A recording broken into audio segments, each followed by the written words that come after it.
శిల్పం చేసినటువంటి వ్యక్తి ఎవరో అతన్ని మనం ఏం చేయాలా, సన్మానం చేస్తే బాగుంటుంది. అతనికి వ్యసనం ఏంటంటే శిల్పాలు తీసుకుని పోయినటువంటి వాళ్ళు శిల్పం బాగుంది అని థింక్ చేసి వాళ్ళకి ఏం చేయాలా, ఆ శిల్పాలు తయారు చేసినటువంటి అతనికి కూర్చోబెట్టి దండ వేసి షాలో కప్పి సన్మానం చేయాల. ఇది ఆయన యొక్క వ్యసనం అన్నమాట. అంటే దేనికి ఆశపడతాడు ఆయన? సన్మానాలకు ఆశపడతాడు. ఈ మాదిరిగా చేస్తూ ఉంటే ఒక రోజు ఏమైందంటే ఆయనకు విపరీతమైనటువంటి జ్వరం వచ్చేసింది. వింటున్నామా? విపరీతమైనటువంటి జ్వరం వచ్చింది. జ్వరం వస్తే ఎక్కడికి పోతాం మనము? డాక్టర్ దగ్గరికి పోతాం. డాక్టర్ ఏమిస్తాడు? చెక్ చేస్తాడు కదా. చెక్కింగ్ ఎట్లా ఉంటుంది? Blood test, urine test, scanning, MR ఇట్లాంటివన్నీ తీసుకొని రమ్మంటాడు కదా. అన్నీ తీసుకొని రాపోయా అని చూసి పంపిస్తాడు. ఇతను ఏం చేస్తాడు? అన్ని రిపోర్ట్స్ తీసుకొని డయాగ్నోసిస్కి పోయి ఏం చేస్తాడు? అన్ని రిపోర్ట్స్ తీసుకొని డాక్టర్ దగ్గరికి వస్తాడు, చూపిస్తాడు. చూసి డాక్టర్ ఏమంటాడంటే అన్నీ చూస్తాడు, ఈయన ఫేస్కి వెళ్ళి చూస్తాడు. అన్ని రిపోర్ట్ చూస్తాడు, ఈయన ఫేస్కి వెళ్ళి చూస్తున్నాడు. ఇతనికి ఏముంటుంది? ఇంకా హార్ట్ బీట్ అవుతుంటుంది కదా. ఏం సార్ ఏమైంది అంటే, ఏమయ్యా నీ పరిస్థితి చాలా దారుణంగా ఉంది, నువ్వు ఎక్కువ రోజులు బ్రతకవు, మహా అంటే 3 days నువ్వు బతికేది అని అన్నాడు. ఇంకెట్లుంటుంది ఆయన పరిస్థితి? చాలా ఘోరంగా ఉంటుంది కదా. సరే నేను చేస్తాడు, ఈయన చేసినటువంటి శిల్పాలు ఎట్లుంటాయంటే ఒక్క మాటలో చెప్పాలంటే జీవకళ ఉట్టి పడుతుంది అనేటువంటిది ఉంటుంది. అది ముట్టుకుంటే శిల్పము నిజంగా దాంట్లో ప్రాణం ఉందా అనేటువంటి విధంగా శిల్పాలు తయారు చేస్తుంటాడు అనమాట. సరే ఏం చేసినాడు, ఇంకా ఈయనకు భయం అవుతుంది. ఆ టైం దగ్గరకు వస్తుంది. ఏ టైము? చనిపోయే టైం దగ్గరకు వస్తుంది. ఆ టైం దగ్గరకు వచ్చినప్పుడు హెడ్ ఆఫీస్ నుంచి ఫోన్ వస్తుంది భటులకి, పోయి వాడిని పట్టుకొని రాకుండా అంటే. ఎవరు పంపిస్తారు? హెడ్ ఆఫీస్లో ఎవరు ఉంటారు? యమధర్మరాజు ఉంటాడు. వాడిని పట్టుకొని రాపోనరా అంటాడు. వీళ్ళు ఏం చేస్తారు? భటులు వచ్చి ఇంటికి వచ్చి చూస్తారు. ఇంటికి వచ్చి చూసి శిల్పాలన్నీ ఉంటాయి.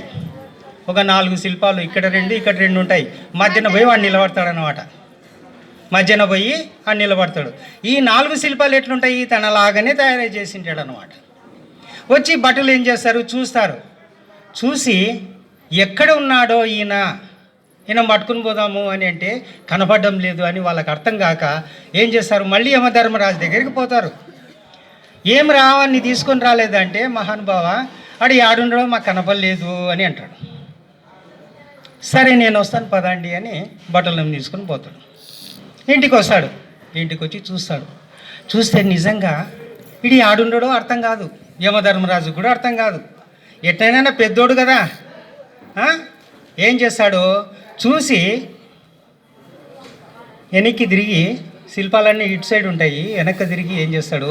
ఈడు శిల్పాలు తయారు చేసినటువంటి వాడు ఆడుండడో ఏమో, ఈయన కనపడితే కానీ సన్మానం చేద్దాము అని నేను అనుకున్నాను, ఎక్కడ పోయినాడు అంటే అప్పుడు ఏమంటాడు అతడు? ఈడుండ సార్ నేను అని అంటాడు. పట్టుకొని రావని అంటే. బాగుందా? రైట్. మీరందరూ కూడా 10th క్లాస్కి వచ్చారు కదా. ఇప్పుడు మీరు ఎక్కడున్నారు? 10th మైల్ స్టోన్ దగ్గర ఉన్నారు. ఎక్కడున్నారమ్మా? 10th మైల్ స్టోన్ దగ్గర ఉన్నారు. రోడ్డులో అక్కడ కర్నూలు నుంచి వస్తూ ఉంటే రోడ్ అంతా కూడా బాగా ఉంది. అక్కడక్కడ ఏమైందంటే మలుపులు వచ్చినాయి, టర్నింగ్ పాయింట్లు వచ్చినాయి. ఆ టర్నింగ్ పాయింట్ దగ్గర ఏమైంది? అక్కడి నుంచి వచ్చినటువంటి స్పీడ్లో మనం వస్తామా? రాలేము. ఎందుకు రాలేము? టర్నింగ్ ఉంది. టర్నింగ్లో అక్కడ ముందు ఏం వస్తున్నాయి ఏం లేదు తెలియదు కదా మనకి. కాబట్టి అక్కడ ఏం చేస్తాము? కొంచెం స్లో అయి తర్వాత పికప్ అవుతాం, స్పీడ్ పికప్ చేసుకుంటాం. అదే ప్రకారంగా మీరు 10th మైల్ స్టోన్ దగ్గర నుంచి 11th మైల్ స్టోన్కి తొందరలో వెళ్ళబోతున్నారు. కాబట్టి ఇక్కడ తీసుకునేటువంటి ఈ నిర్ణయము చాలా జాగ్రత్తగా తీసుకోవాలి. మీ జీవితానికి మార్చేటువంటి ఒక మంచి అవకాశం ఇది అన్నమాట.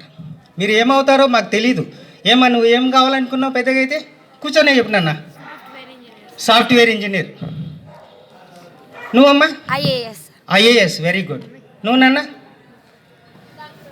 డాక్టర్. సార్ నువ్వే. నువ్వే నువ్వేం కావాలనుకున్నావు? పోలీస్. ఏం కావాలనుకున్నావు? పోలీస్ అంట సార్. మహేష్ బాబు సినిమా చూసినావా? ఎవడరా నువ్వు అంటే ఏమంటాడు? పోలీస్ అంటాడు. ఆ స్టిఫ్నెస్ రావాలన్నమాట పోలీస్ అంటే. అర్థమైందా? సరే, చాలామంది ఇక్కడ ఇంజనీర్ కావాలనుకున్నారు, డాక్టర్ కావాలనుకున్నారు, పోలీసు కావాలనుకున్నారు. ఇవన్నీ కూడా మీరు నిర్ణయించినటువంటి ఒక మంచి లక్ష్యం అనేటువంటిది నిర్ణయించుకున్నారు. నువ్వు ఏం కావాలనుకున్నావు? సాఫ్ట్వేర్ ఇంజనీర్ కావాలని అనుకున్నావు, ఇది నీ లక్ష్యం. నువ్వు డాక్టర్ కావాలనుకున్నావు, ఇది నీ లక్ష్యం. నువ్వు పోలీస్ కావాలనుకున్నావు, ఒకటి ఆర్మీగా ఆఫీసర్ కావాలనుకున్నాడు, ఇదంతా కూడా మీ లక్ష్యమే కదా. ఈ లక్ష్యము నువ్వు నిర్ణయించుకున్నట్టు ఉంది, నీ మనసులో ఉంది. కానీ ఎగ్జిబిట్ కావాలని అంటే ఏం చేయాలా?